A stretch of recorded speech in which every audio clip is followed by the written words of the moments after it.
Assalamualaikum warahmatullahi wabarakatuh. Teman-teman, hari ini kami akan berbincang-bincang. Nah, kira-kira apa nih topik perbincangan kita pada hari ini? Nah, sekarang kita sudah berada di penghujung bulan Januari. Kurang lebih 3 minggu akan menjelang pesta demokrasi yang akan dilaksanakan pada tanggal 14 Februari 2024. Dan memang saat ini Kita sudah marak ya disuguhkan dengan perbincangan politik gitu. Betul. Nah, kira-kira kalian udah nentuin belum nih siapa yang akan kalian pilih? Untuk itu sih masih belum yakin, karena setelah nonton debat capres, kita sama-sama bingung. Terus mereka mempunyai kelebihannya pada visi misinya masing-masing. yang penting itu bukan siapa kita pilih, tapi apakah kita punya hak pilih? Belum sih. Tapi nggak masalah loh teman-teman, kita nonton debat nggak semata-mata cuman buat nentuin pilihan, tapi juga sebagai ladang tempat kita tahu bagaimana sih politik di negara kita, bagaimana itu demokrasi, serta bagaimana kita bisa menentukan pilihan dengan bijak. Karena gimana pun kedepannya pasti generasi kita akan memegang tongkat estafet kepemimpinan. Wah, boleh nih, menarik juga. Ini bisa jadi perbincangan kita pada hari ini. Enaknya bincangin debat sambil nonton sih. Wah, Iya. boleh banget. Boleh. Kami membaca sekaligus mencatat persoalan luar negeri, pertahanan keamanan, dan tentu saja dari 3 ini kami akan menyampaikan poin per poin. Yang pertama terkait dengan politik luar negeri kita. Politik luar negeri kita adalah alat untuk negosiasi terhadap dunia luar, tapi kepentingan nasional harus nomor 1. Kenapa itu menjadi penting? Karena kita mesti betul-betul bisa melakukan redefinisi terhadap politik luar negeri yang bebas aktif, yang disesuaikan dengan kondisi kekinian. Ini penting karena apa? Karena kita perlu untuk memilih, memilah, dan memprioritaskan yang menjadi kekuatan, keinginan dari bangsa dan negara. Ini juga memperhatikan TKI yang keluar ya, untuk bagaimana nantinya pas masuk kembali ke negeri sendiri bisa mendapatkan pekerjaan. Iya, betul. Dan tentu saja inilah yang mesti kita berikan penugasan-penugasan untuk membereskan persoalan-persoalan kepentingan ekonomi nasional dalam konteks kekinian. Dan tentu saja kita tidak pernah lupa, Indonesia selalu setia pada kesepakatan yang pernah diambil. Dekolonisasi yang dilakukan mendorong, meyakinkan kita semua untuk membebaskan seluruh bangsa tanpa boleh mengintervensi satu dengan yang lain. Dan inilah komitmen kita pada kemerdekaan Palestina yang kita dukung terus-menerus. Maka kalaulah kemudian itu kita kerjakan, beberapa problem krisis iklim barangkali akan kita selesaikan dengan membawa pola-pola diplomasi sesuai dengan kekinian yang diperlukan. Atau barangkali kepentingan UMKM yang mesti kita bawa ke dunia internasional seperti praktek yang pernah kami lakukan di Jawa Tengah. Dan itu membuat masyarakat akan merasakan politik luar negeri jauh lebih baik. Pertahanan, sistem pertahanan rakyat semesta mesti kita dorong, kita lapisi dengan pertahanan yang betul-betul berlapis, dan kita jadikan benteng pertahanan Nusantara sebagai sebuah satu kesatuan. Dan kita perlu melakukan penataan gelar pasukan, karena IKN menjadi pusat gravitasi baru.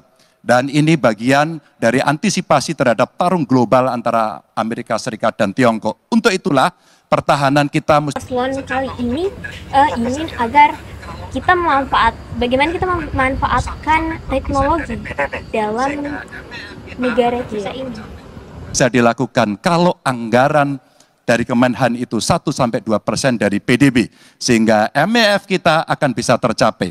Karena ini yang mengerikan, di 2024 saya khawatir ini tidak akan tercapai. Untuk keamanan, terorisme, narkoba, pinjaman online, judi online, kekerasan seksual, ini perlu mendapatkan perhatian termasuk TPPU. Maka reformasi kepolisian betul-betul harus mengantisipasi ini dengan penguatan cyber system kita, termasuk pengembangan SDM cyber yang kuat. Polisi yang menjadi pengabdi masyarakat betul-betul akan bisa mengayomi. Seperti kemudian pada saat saya bertemu dengan Ibu Mary Hugeng, bagaimana Ibu Mary menceritakan bahwa polisi kita mengayomi dengan kesungguhan polisi kita hidup dengan sangat sederhana dan mereka punya integritas yang tinggi. Sebagai anak polisi, saya paham betul ini sesuatu yang sulit dan pasti akan. Wah, keren sih. Kali ini banyak menyinggung terkait dengan cyber, gimana pertahanan serta meningkatkan SDM dari cyber itu sendiri. Nah, paslon yang ini tadi menyinggung tentang Palestina. Ya, membuat kita menilai bahwa paslon ini mempunyai rasa kemanusiaan. Betul sekali, dan ada beberapa poin yang bisa kita simpulkan dari pemaparan visi misi dan program kerja dari paslon nomor urut 3 ini, yang dimana terdapat menyinggung pertahanan serta bagaimana meningkatkan SDM cyber, kemudian bagaimana memperkuat infrastruktur hubungan antar luar negeri gitu. Yang kemudian pertahanan sakti di 5.0 ini. Dan ada beberapa poin juga tadi. Lumayan keren sih menurut saya bagaimana pemaparan visi, misi, dan program kerja dari paslon nomor urut 3 ini. Iya. Bagaimana kalau kami beralih ke nomor urut 1 gitu. Oh ya. Iya, Bagaimana iya. kalau kami... Oke, kita lanjut. Kepada kami. Nah, ini nih. Maka kami insya Allah akan mengembalikan posisi Indonesia menjadi pelaku utama di dalam konstelasi global. Indonesia tidak hadir sebagai penonton, tapi Indonesia hadir sebagai penentu arah perdamaian, kemakmuran bagi seluruh bangsa di level global maupun di level regional. Kami merencanakan bagaimana kekuatan Indonesia, kekuatan kebudayaan, kekuatan kesenian, kekuatan ekonomi ikut mewarnai kancah dunia. Kita ingin film kita, seniman kita, kuliner kita, diplomati kita, para diaspora kita menjadi fenomena dunia, hadir mewarnai kancah internasional. Kita menginginkan dengan cara seperti itu, maka apa yang kita kerjakan di level dunia membuat Indonesia bisa menjadi tuan rumah di negeri sendiri, sekaligus tamu mempesona di negeri orang. Dan Presiden menjadi panglima diplomasi Indonesia, bukan hanya hadir dalam forum-forum, tapi hadir mewarnai, hadir serius memperjuangkan amanat, termasuk amanat terpenting, menghapuskan penjajahan di muka bumi, bukan sekedar statement dalam upacara. Ya, tuan rumah di negeri sendiri juga merupakan hal yang bagus. Ini yang disinggung oleh Capres nomor 1. Kemudian juga tadi ada yang menyinggung mengenai perekonomian di negeri sendiri itu sangat bagus. Meninggal bukan karena serangan militer, tapi karena serangan virus. HP kita, komputer kita diserang oleh cyber attack. Lebih dari 800 juta cyber attack. Perdagangan manusia, perdagangan anak. Bagaimana perempuan, anak-anak menjadi korban, lebih dari 3.000 orang. Dan narkoba menyerbu Indonesia. 4,8 juta orang terpapar narkoba. Keluarga-keluarga kita menderita karena narkoba ini. Dan itu pedih sekali. Itu tingkat keluarga. Pencurian ikan, pencurian pasir, itu menandakan bahwa kita kebobolan. Dan lebih jauh lagi, ironisnya, Kementerian Pertahanan menjadi kementerian yang dibobol oleh hacker di 2023. Sebuah ironi. Karena itu kita ingin mengembalikan, dan 700 triliun anggaran Kementerian Pertahanan tidak bisa mempertahankan itu, justru digunakan untuk membeli alat-alat alutsista yang bekas. Di saat tentara kita lebih dari separuh tidak memiliki rumah dinas, sementara menterinya punya, menurut Pak Jokowi, punya lebih dari 340 hektar tanah di Republik ini. Ini harus diubah. Tambah lagi food estate singkong yang menguntungkan kroni, merusak lingkungan, dan tidak menghasilkan. Ini harus diubah. Kami akan memulai dengan kepemimpinan yang menjunjung tinggi etika, kepemimpinan yang mengandalkan data, informasi, kapasitas yang serius. Kita ingin Republik ini berperan di level global, dijaga secara serius untuk rumah tangga, untuk nasional, sehingga kewibawaan kita adalah kewibawaan berdasarkan kekuatan. Untuk itu kita butuh perubahan. Terima kasih. Assalamualaikum warahmatullahi wabarakatuh. sejak awal memang kita tahu ya kalau nomor urut 3 ini memiliki visi misi perubahan gitu. Ingin membawa Indonesia berubah bagaimana sebelumnya yang tidak baik kemudian menjadi yang lebih baik. Kemudian dari pemaparan visi misi dan program kerja tadi ada beberapa poin yang seakan ingin memperkenalkan bagaimana Indonesia ke luar negeri dan menjadikan Indonesia pemeran utama di kontestasi global. Itu sangat menarik. Paslon nomor urut 1 ini tadi juga menyinggung mengenai seniman-seniman lokal kita dan makanan kuliner lokal kita untuk bagaimana menjadi fenomena dunia gitu. Seperti itu, betul sekali. Dari ini juga mereka tak lupa dengan Palestina gitu. Bisa kita simpulkan bahwa kedua paslon ini memiliki rasa kemanusiaan yang tinggi gitu. Nah, kemudian ada beberapa poin yang bisa kita simpulkan, di antaranya paslon nomor urut 1 ini ingin mengembalikan posisi Indonesia menjadi pelaku utama dalam kontestasi global. Gimana melalui seniman serta kuliner, diplomasi serta diaspora yang bisa kita jadikan fenomena global, sehingga bisa bagaimana Indonesia bisa hadir mewarnai kancah internasional. Nah, kemudian poin kedua, di mana diplomasi Indonesia hadir serius di dunia untuk mendukung Palestina, begitu sangat luar biasa ya. Keren. Oke, bagaimana kalau kita lanjut ke paslon nomor urut 2? Yang pertama adalah melindungi, berarti pertahanan. Saudara-saudara, kita memahami negeri kita sangat besar, sangat kaya, ratusan tahun negara-negara dari jauh datang ke Nusantara ini untuk intervensi, untuk mengganggu, untuk adu domba, dan untuk mencuri kekayaan kita. Sampai kita merdeka, kita pun harus berhadapan dengan kekayaan alam kita diambil dengan murah. Karena itu, untuk kita menjadi negara makmur, untuk kita menjadi negara sejahtera, untuk rakyat kita hidup layak, punya pekerjaan layak, kita harus menjaga kekayaan kita. Kita harus menjaga, dan habis itu kita harus mengelola kekayaan kita.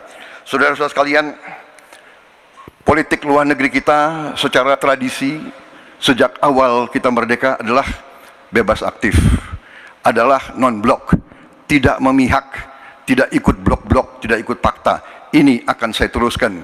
Dengan hubungan baik dengan semua kekuatan, kita bisa mengamankan kepentingan nasional kita. Saudara-saudara sekalian, 1000 kawan terlalu sedikit, 1 lawan terlalu banyak. Kita akan menjalankan politik tetangga baik.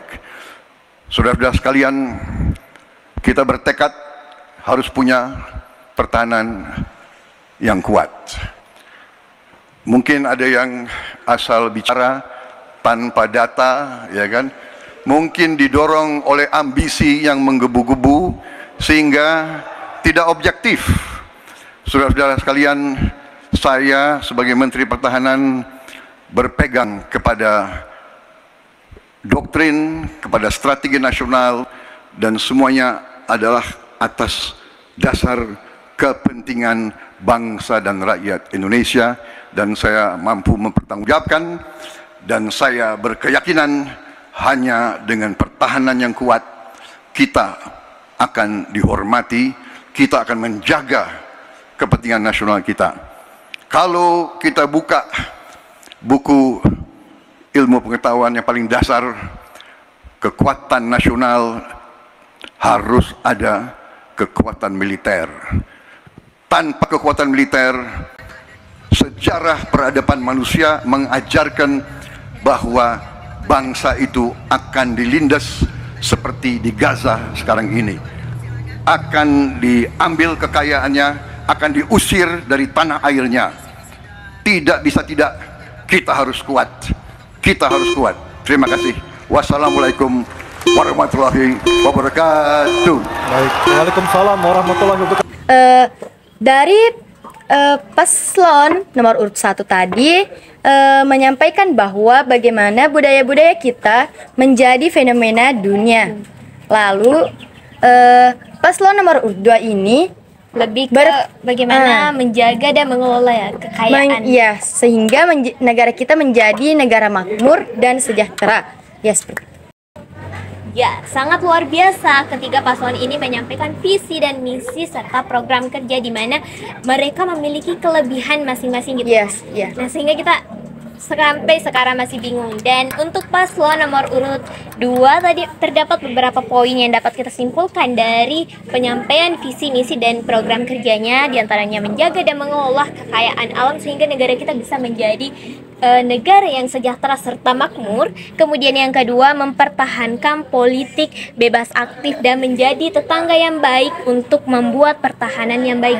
Ini juga menjadi salah satu strategi dari nomor urut 2 untuk mempertahankan untuk meningkatkan pertahanan negara kita dengan cara menjadi tetangga yang baik.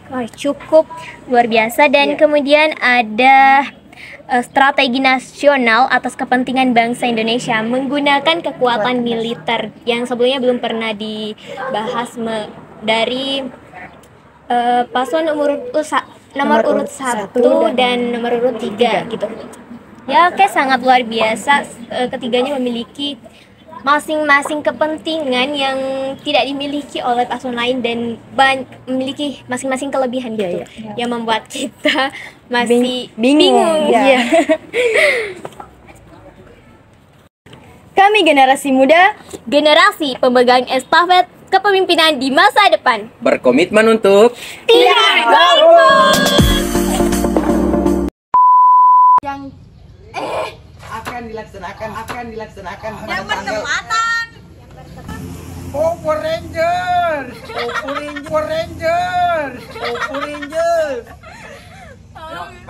Sebenarnya cita-cita aku lo kan menjadi Ranger kuning.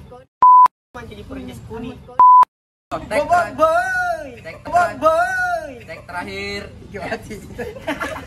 Ayo tek terakhir.